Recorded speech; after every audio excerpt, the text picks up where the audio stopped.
there would be no ADA unless we go back at least a decade or more to the, first of all, the local movements around the country that were starting to kind of spring up around disability rights, and the fact that some activists in Congress kind of stuck in 504 in the Rehab Act. What happened is you had 504 was 35 words snuck into a Rehab Act with no congressional history.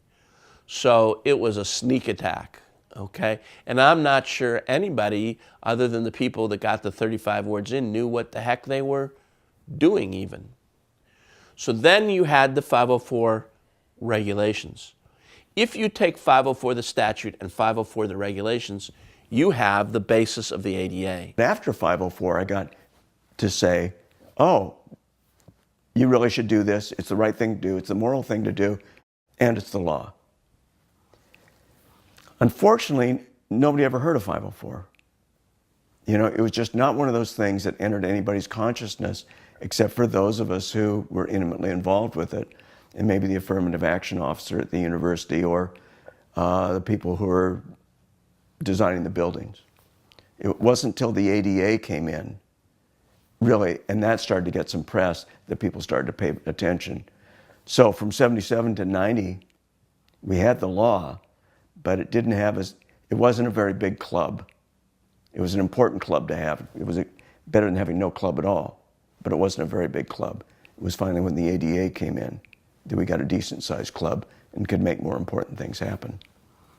You don't just go like pop it into Congress, in 1988 and say, we want the most comprehensive civil rights law that's ever been passed in the world on disability, unless you've spent that decade, really establishing the relationships, having people trust you and know that you can, deliver the goods, seeing that there's a community that they can rely on to back the members, to back them up if they're going to, go out on a limb for you.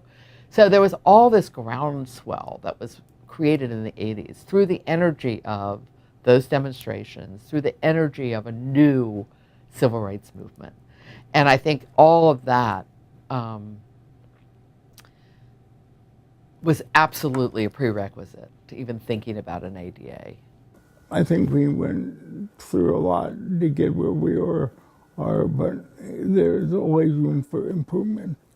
We have a law, that's all, but it's a base to start building on. It's something to remind people of, that there's some basis in law for this. I can't imagine not having it. I just can't imagine it. I'll tell you what I want young people to know, whether they're in the disability community or ethnic communities, whatever, or women's community. All the legislation that's been passed through in this country to break down barriers and create opportunities didn't happen out of the goodness of the hearts of elected officials. They happened because of the advocacy of people organizing. And what people need to be aware of is legislation could be changed at any time. And so you always have to be vigilant and be ready to stand up and fight to protect what's been gained by other people that came before you.